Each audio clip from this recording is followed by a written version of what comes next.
지난주 잠깐만 한번 시간을 생각해 보시고요. 개신교 핵심 교리가 무엇이라고 하였죠? 예, 무엇이라고 우리가 들었습니까? 이신칭이 예수를 믿으면 어려워진다는 겁니다.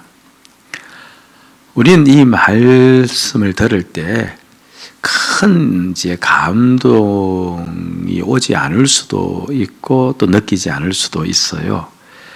그런데 이 말의 뜻을 알면요, 이게 얼마나 놀라운 말인지 모릅니다. 이게 어렵다는 말은 법정 용어예요. 판사가 앞에 있는 피고에게 당신 이제 죄가 없소라고 판결을 하면 그럼 그 사람은 무죄가 이제 선언되어지는 것 아닙니까? 하나님께서 우리에게 그렇게 선언하시는 겁니다. 너희들은 이제 죄가 없는 자이다는 겁니다. 이게 얼마나 엄청난 은혜냐 하면요, 죄 있다고 판사가 만약 선언하면 그럼 그 사람은 반드시 무엇을 치러야 됩니까? 죄값을 치러야 되죠. 그리고 대부분의 죄값은 이제 감옥입니다. 그럼 그 사람은 감옥에서 매여서 살아갈 수밖에 없는데 판사가 무죄 선언하면 그는 자유로운 사회 생활을 할 수 있는 겁니다. 하나님께서 우리 보고 어렵다라고 이렇게 이야기하시면, 죄 없다고 이야기하시면요, 만약 죄가 우리 안에 있으면 우리는 죄와 사망의 매인 생활을 하게 되어 있어요. 그러나 죄 없다고 선언하면 하나님과 함께 살면서 하나님이 주시는 모든 은혜를 누리며 사는 자가 될 수 있다는 거예요. 이 대목에서는 아멘을 하셔야 맞아요. 하나님 주시는 모든 은총과 축복을 받으며 살아갈 수 있는 자가 되었다는 것이 바로 너는 어려워졌다라는 선포 속에 들어가 있는 겁니다. 그리고 죄 없다 이 말은요, 동시에 우리를 심판하지 않는다는 말이거든요. 어렵다의 반대 말이 있다고 했습니다. 무엇이라고 들었죠? 정죄입니다. 정죄, 이것은요, 너가 도둑질 했으니 1년 동안 옥살이 해라. 바로 이게 정죄입니다. 죄에 대한 형벌이죠. 로마서 8장 1절을 보면요, 어떻게 기록되어 있습니까? 그러므로 이제 그리스도 예수 안에 있는 자에게는 무엇이 없나니? 결코 정죄함이 없나니. 여러분, 우리에게 하나님의 심판이 없습니다. 아멘 하셔야 될 대목이에요. 예. 이게 얼마나 큰 축복인지 몰라요. 보세요. 뇌성 소아마비를 가진 그 송명희 시인의 어머니 간증 이야기를 제가 한두 번 일러드렸죠. 처녀 때 그 어머니가 결혼하지 않고 오직 주님만 섬기겠다고 그렇게 서원을 했는데, 그 교회 장로님께서 그 처녀의 생활을 보고 믿음을 보고 너무 며느리 삼고 싶어서, 그래서 어떻게든 간에 꼬드겨서 이제 자신의 아들 이제 아내로, 그 자신의 아들을 이제 그 사람에게 장가를 보낸 거예요. 그 며느리가 된 거죠. 그런데 첫 번째 태어난 아이가 바로 이제 송명희 시인입니다. 뇌성 소아마비를 가졌어요. 그러니까 이 어머니의 마음은요, 하나님께서 내가 서원을 했는데 그 서원대로 살지 못하여서 나에게 하나님이 심판하셨구나라고 받아들인 겁니다. 그러니까 하나님께서 자신을 정죄하였다라고 그렇게 받아들여서, 그래서 자신은 심판받은 자라는 그 인식 속에서 그 아이를 키우면서 살게 되었다라고 밝혔죠. 예.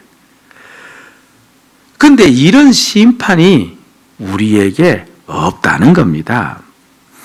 심판과 징계는요, 본질적으로 달라요. 심판은 보세요. 너 죄 지었으니 감옥에서 10년을 살아라고 이제 언도를 내렸습니다. 그러면 그 감옥에서 사는 자가 아무리 착한 일을 하고 그 안에서 아무리 울며 회개해도 스스로 감옥에서 나올 수 있습니까? 없습니까? 나올 수가 없습니다. 감옥 문을 자기가 열고 나올 수가 없습니다. 그는 반드시 15년의 형벌을 받든지 뭐 특별히 밖에 나와 있는 누군가가 사면을 해주면 모를까 자신은 그 심판을 그대로 받을 수밖에 없습니다. 그런데 징계는 그렇지가 않아요. 어머니가 아이를 때리는 회초리라고 생각하시면 됩니다.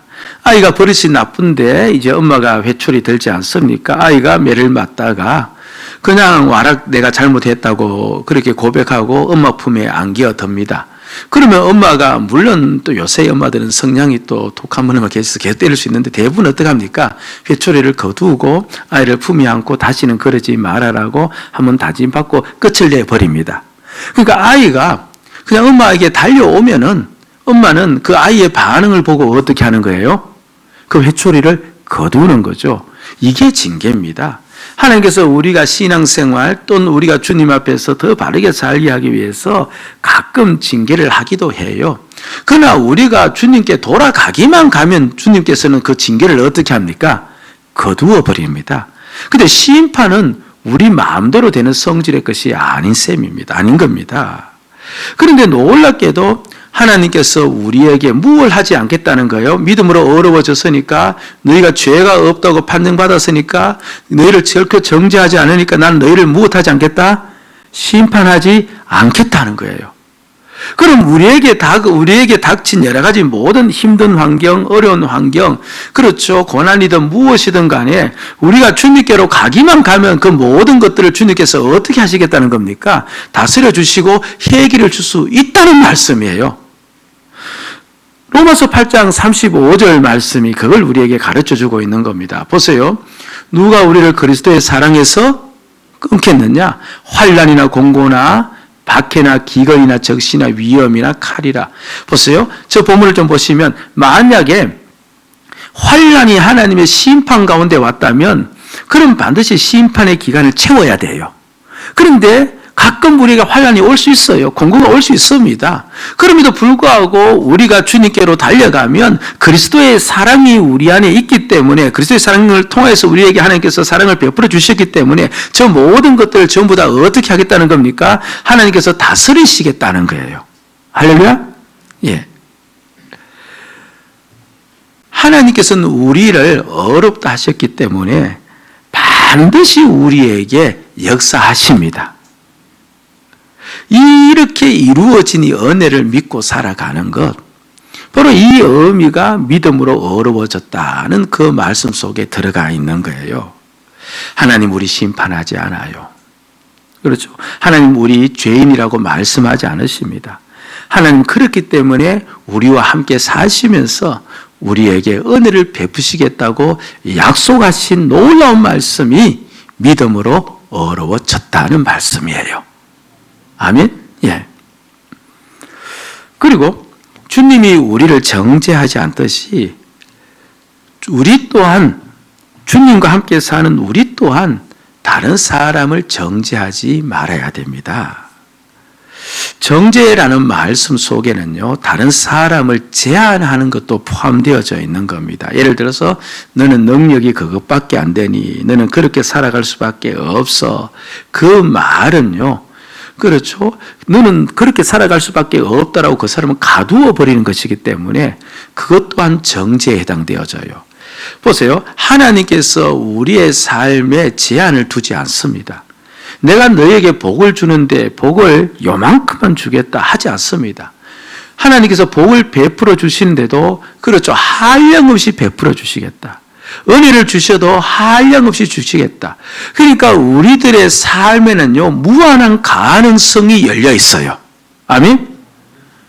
우리의 삶 앞에는 늘 믿으셔야 됩니다.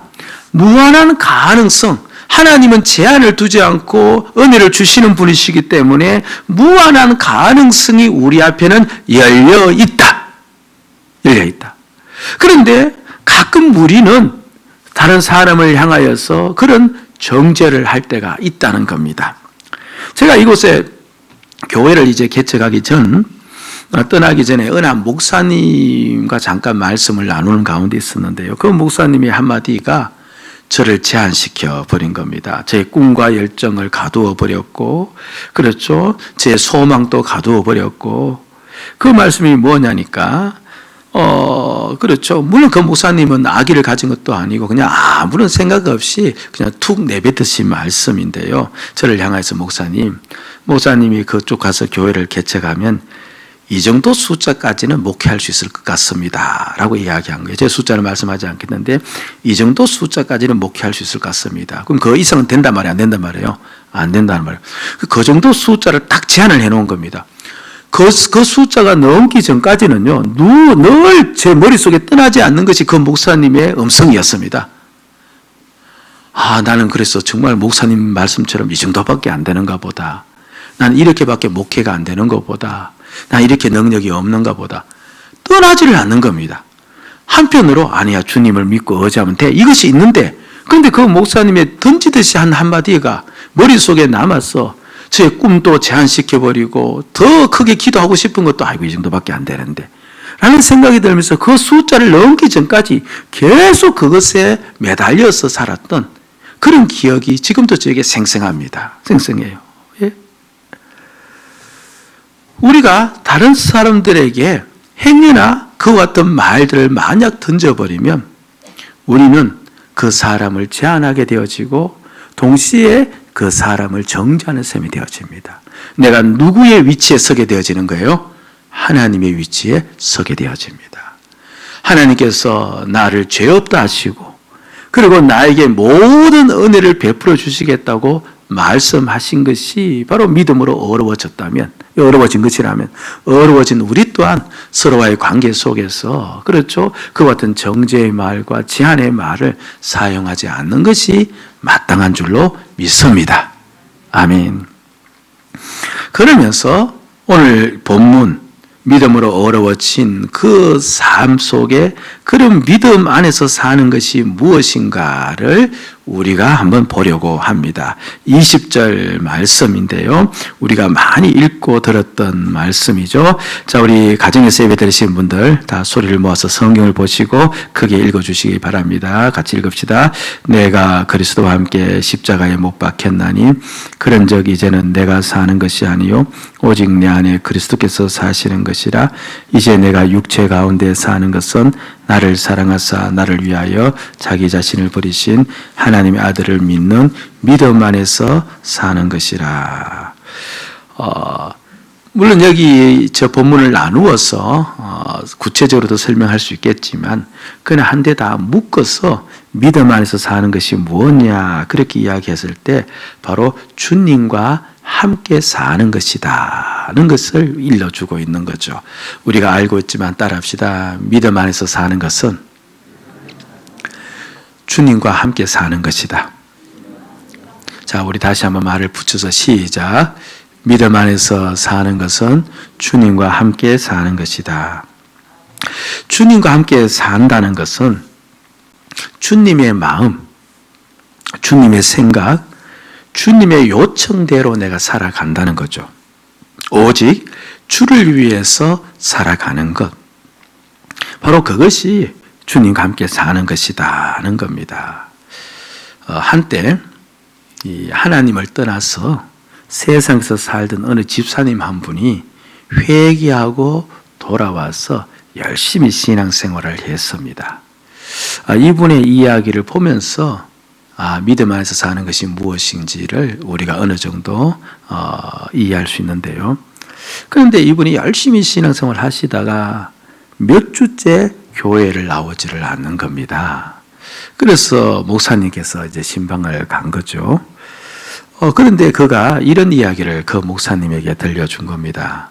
목사님도 아시다시피 구원받기 전에 저는 흥청망청 살았습니다. 그 뒤에 하나님의 은혜로 돌아와서 그동안 못다한 충성을 다 했습니다.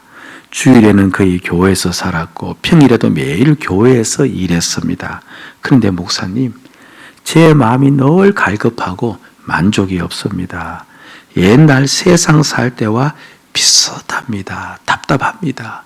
그래서 신앙생활에 별로 의미를 찾지를 못하겠습니다. 그래서 지금 이렇게 나가지 않습니다. 이런 식의 말을 한 거죠. 우리도 가끔 예수 믿는데 열심히 봉사하면서 왜 이렇게 재미가 없냐라고 말씀하시는 분, 그 이야기가 지금 이분이 그렇게 하고 있는 겁니다. 목사님께서 이제 이런 말을 그에게 이제 해 주었는데요. 그렇죠. 오늘 본문 말씀을 잘 이해할 수 있는 그런 말이었습니다. 집사님, 그 목사님 말씀이에요. 기분 나쁘다 생각하지 말고 잘 들으세요. 제가 볼 때 집사님은 하나님께 돌아왔지만 삶의 방식은 예나 지금이나 똑같은 방식으로 살고 있습니다. 달라진 것이 있다면 옛날에는 세상에서 살았고 지금은 교회에서 산다는 겁니다. 하나님께 돌아온다는 것은 사는 장소를 교회로 바꾸는 것이 아니라 사는 방식을 바꾸는 것입니다. 옛날에도 집사님은 자기 힘으로 살았고 지금도 집사님은 자기 힘으로 삽니다. 옛날에도 집사님은 자기를 위해 살았고 지금도 집사님은 자기를 위해 일합니다. 바꾸셔야 됩니다. 핵심은 내가 그리스도와 함께입니다. 목표도 그리스도로, 방식도 그리스도로 바꾸셔야 합니다. 그래야 회복됩니다. 예수 믿으면 사는 방식이 달라집니다. 예. 열심히 충성, 봉사, 헌신했음에도 불구하고 예수 믿는 믿음 안에서 사는 삶이 아닐 수가 있는 겁니다. 주님과 함께 사는 삶, 함께 사는 삶. 예. 그 한시인 교회라고 우리나라에 잘 알려진 교회가 있는데 이윤재 목사님이 계세요. 그분의 간증을 제가 읽었는데요. 예, 목사님이 대학 입시 때 나름 원하는 대학이 있어서 열심히 공부를 했답니다. 그런데 실패를 했어요. 보통 학생 같으면 재수하면 되지 이렇게 하고 또 재정비해서 출발하면 되는데 워낙 그 대학을 목표로 하고 열심히 공부했는데 결과가 그렇게 나와서 시리에 빠지니까 모든 게 무너지더랍니다. 그러면서 방황을 했대요. 그 방황 기간이 지속되던 중에 희미하게 하나님께서 부르시는 음성을 들었답니다. 신학조 입학이었다고 해요. 그래서 이제 신학조에 들어갔는데 그는 이제 어떻게든 대학에 떨어지고 방황한 그 시간을 많이 하고 싶었답니다. 그래서 공부도 열심히 하고 교회 사역도 열심히 하고 월요일도 없고 휴일도 없이 하루 24시간이 부족할 정도로 열심을 내었답니다. 그런데 사실 그 열심은 주님의 마음에서 나온 것도 아니었고 주님의 은혜에 간직한 열심도 아니었죠. 오로지 잃어버리는 세월을 보충하고자 싶은 그 열심이었습니다. 그리고 자신의 꿈을 이루기 위한 그 열심이었죠. 그러던 중에 이제 졸업하게 되어지면서 이제 이스라엘로 가게 되었답니다. 원래 미국에 유학을 가고 싶었는데 그것도 또 안 되어서 차선책으로 이스라엘로 유학을 가게 되었는데 그 이스라엘을 유학하면서 어느 날 이제 갈릴리로 이제 여행을 하게 되었대요. 갈릴리 바다 있지 않습니까? 홀로 여행을 하게 되었는데, 우리는 이제 갈릴리 이제 호수인데, 여러분 지리산 있지 않습니까? 지리산이 넓어서 지리산에 사는 사람들이 이제 그 산자리에 사는 사람들이 이쪽에는 지리산을 이렇게 부르고 이쪽은 이런 계곡으로 부르다시피 각 동네마다 그 지리산을 부르는 명칭과 자신이 살던 그 지리산 산자락의 명칭이 달라지듯이 그 호수 주변에 사는 사람들도 우리는 갈릴리 호수지만서도 지역에 사는 사람에 따라서 호수의 명칭이 달라질 수 있지 않습니까? 그 예수님께서 이제 십자가에서 죽으시고 부활하신 다음에 제자들이 전부 다 이제 그렇죠 흩어졌어요. 흩어진데 그 중에 몇 명이 어디로 갔느냐니까 옛날 자신의 직업된 갈릴리 바다로 가서 다시 고기잡이 했을 때 예수님께서 그곳에 가서 그들을 만나지 않았습니까? 그래서 이제 자신이 갈릴리 바다 여행을 갔는데 그러면서 돌다가 그때 이제 예수님께서 제자들을 만난 그 장소는 디베라 바다라 불러요. 그 디베라 바다에 이제 거기 이제 서게 된 겁니다. 그러면서 이제 그때 그때 예수님께서 그 디베랴 바다에서 생선을 잡아서 제자들을 먹이시고 제자들에게 음성을 발하셨던 그 내용 구절이 요한복음 21장에 있거든요. 그 요한복음 21장을 그곳에서 펴서 이제 읽기를 시작한 겁니다. 한번 우리 그 내용을 보면 이런 내용이에요. 요한복음 21장 15절인데 자, 같이 한번 볼까요? 시작. 그들이 조밥 먹은 후에 요한의 아들 시몬아, 내가 이 사람들보다 나를 더 사랑하느냐 하시니 이르되 주님 그러하나이다. 내가 주님을 사랑하는 줄 주님께서 아시나이다. 이르시되 내 어린 양을 먹이라 하시고, 예, 저 말씀을 몇 번을 하세요? 도합 3번을 하시는 겁니다. 그래서 마침 같은 장소에 서서 이제 베드로에게 하신 그 말씀을 이제 성경책을 펴서 읽으니까 마치 주님이 자신 앞에 서 있는 그런 느낌이 들더랍니다. 그럴 수 있겠죠? 그럴 수 있겠죠? 그렇죠. 주님이 섰던 장소니까. 그런데 마치 그렇게 주님이 느껴지니까 그 속에서 읽는 그 말씀이 자신에게 주님이 주시는 음성으로 들리더랍니다. 사랑하는 윤재야, 너가 나를 사랑하느냐? 이 음성으로 들리더랍니다.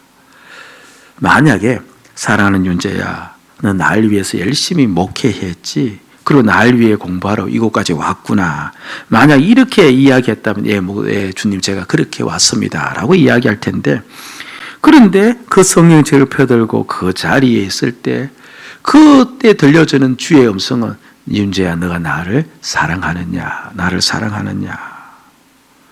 그 말씀이 비수처럼 자신의 가슴에 꽂히면서 눈물이 쏟아지더랍니다. 지난 시간들이 다 생각이 나더랍니다. 인생에 실패하고 신학교에 들어가서 그렇게 열심히 내고 살았던 그 모든 시간, 다 자신을 위해서 산 시간이었음을, 그리고 이스라엘에 공부하러 온 이때까지도 다 자신을 위해서 산 시간이었음을, 그렇죠. 비로소 너가 나를 사랑하냐는 그 물음 속에서 자신이 주인으로 살았다는 것을 그때 깨달았답니다. 그렇게 그때 열심을 내면서 그가 주님을 위해서 산 것처럼 착각을 한 까닭은 신학교에 들어가서 공부했으니까. 그가 이곳까지 유학 왔어도 자신이 열심히 주를 위해서 사는 줄 착각한 까닭은 바로 교회와 목회를 위해서 유학하고 있으니까 그것밖에 없었더래요. 자신이 그 장소에 있고 자신이 그 시간 속에 있으니까 마치 자신이 주를 위해서 살았는 줄 알았는데, 그런데 막상 주님께서 너 날 사랑하느냐? 그 물음 앞에 서서 그 물음에 대답하려고 하니까 그 모든 나날들이 전부 다 주님 사랑 없이 자기 사랑으로 살았던 시간이었음을 깨달았다는 겁니다. 아, 그렇구나. 내 안에 예수님이 없었구나. 내 목회와 인생의 중심에 그리스도가 안 계셨구나. 그러면서 왈칵 눈물이 쏟아지면서 그때 주님을 만났다. 그런 이야기를 했어요. 그렇게 열심히 내고 그렇게 헌신을 했지만, 그런데 믿음 안에서 사는 삶이 아닐 수가 있었다는 겁니다. 세상 모든 종교는요, 여러분들, 계명을 지키는 종교입니다. 이슬람, 불교 할 것 없이 계명 지키는 종교예요.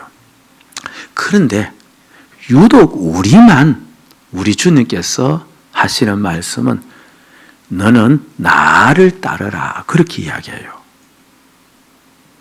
자신을 따르라고 말씀하는 종교가 없습니다. 그런데 우리는 계명을 따르러 가지 않습니다. 나를 따르라는 겁니다. 한마디로 주님과 함께 살아라, 그 말을 하고 있는 겁니다. 내 안에 부활하신 예수 그리스도가 살고 있다는 것을 엑스레이로 찍어서 보여질 수 있으면 얼마나 좋겠습니까마는, 그런데 그렇지는 못하죠. 그럼에도 불구하고 그리스도와 함께 살면요, 반드시 그 증거들이 나타납니다. 그리스도가 내 안에 산다는 말은요, 나의 주인이 바뀌었다는 것이죠. 한번 따라해 봅시다. 나의 주인이 바뀌었다. 다시 한번 시작. 나의 주인이 바뀌었다. 보세요. 집은 옛날 그대로예요.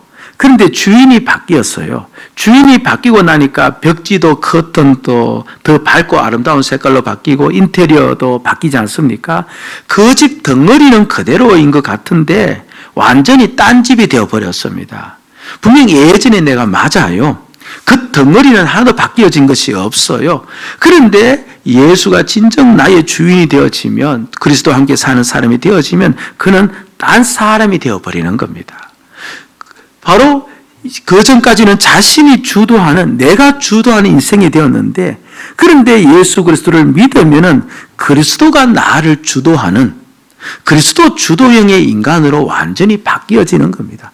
그러니까 극과 극으로 달라질 수밖에 없는 겁니다. 반드시 예수를 믿으면 그런 삶이 펼쳐진다는 것이죠. 이 박완철 목사님의 책에서 제가 읽은 내용인데요. 그 중국의 유명한 목회자 중에 워치만 리라는 분이 계십니다. 돌아가신 분인데요. 그분이 이제 세계적으로도 영향을 끼치고 중국 보고만을 위해서 전도 사역을 많이 감당하신 분인데, 그분이 살아생전에 이제 중국의 오지들 얼마나 넓습니까? 방대합니까? 여기저기 이제 찾아다니면서 복음을 전했는데, 언젠가는 깊은 산속에 살고 있는 작은 부락을 방문했답니다. 이제 소수민족이 살고 있는 곳이죠. 그런데 그 부락의 특징은요, 부락민 전체가 글을 읽을 줄 모른다는 겁니다. 문맹이래요. 그리고 술을 다 좋아해서 거의 알코올 중독자급에 해당되어졌다, 그렇게 이야기합니다. 그런데도 그 사람들에게 복음을 전했대요. 놀랍게도 그 중에 한 사람이, 한 남자가 복음을 듣고 예수를 자신의 주로 영접하는 사건이 일어났습니다.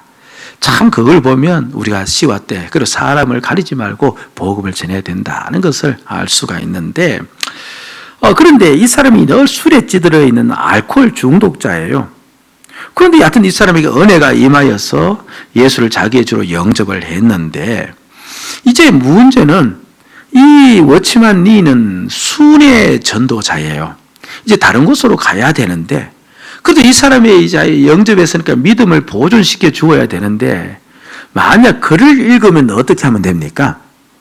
성경책 주어주고 이 성경책 읽으십시오라고 하고 떠나면 되는데 문명이에요. 그리고 옆에 누군가 한 사람만 더 믿었다라면 두 사람이 함께 예배라도 드리세요라고 하면서 격려할 텐데 한 사람밖에 안 믿어요.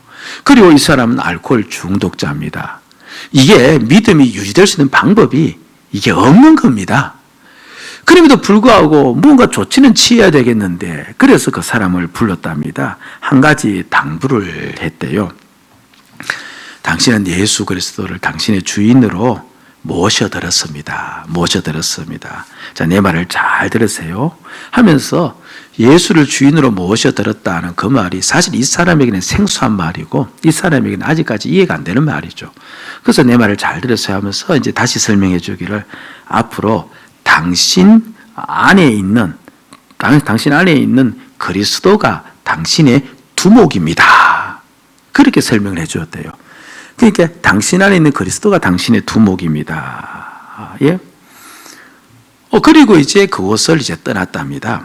그리고 우연히 몇 년 뒤에 다시 그 마을을 방문하게 되었는데, 그 전에 복음을 받았던 그 사람의 모습을 보고 워치만 리가 깜짝 놀란 겁니다.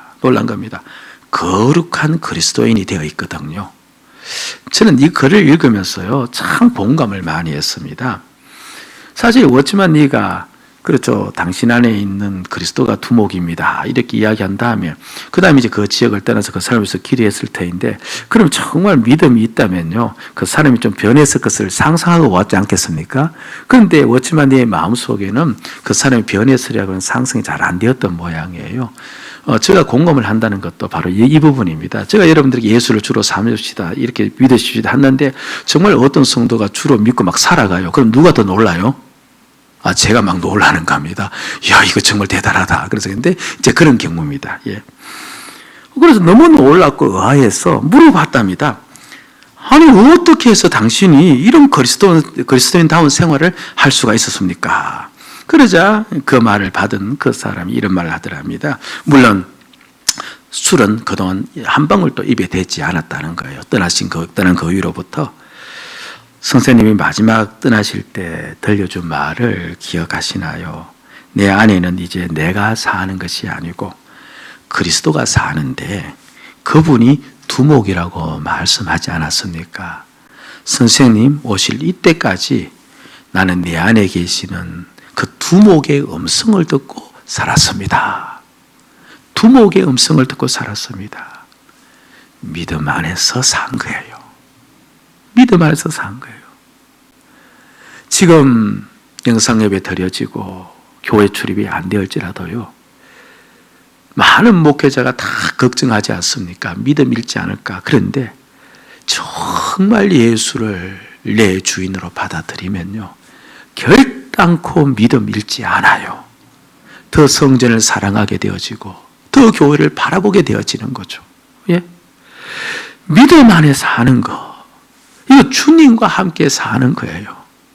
왜 제가 이 말씀을 이렇게 반복하면서 여러분에게 전하느냐 하면, 이은재 목사님 신학 다 하고 해외 유학 다 가고, 그리고 그 가운데서 비로소 내가 내 중심으로 살았던 것을 깨닫고 돌아왔다면, 그렇게 열심히 충성하고 봉사하는 그 집사님, 결국 그것도 마지막에 자기를 위해서 살았던 삶으로 드러났다면, 오늘 우리들도 얼마든지 긴 신앙생활 끝날 시점에 나 위해서 나를 붙잡고 살았던 잘못된 신앙으로 끝이 날 수도 충분히 있기 때문에 그런 거예요.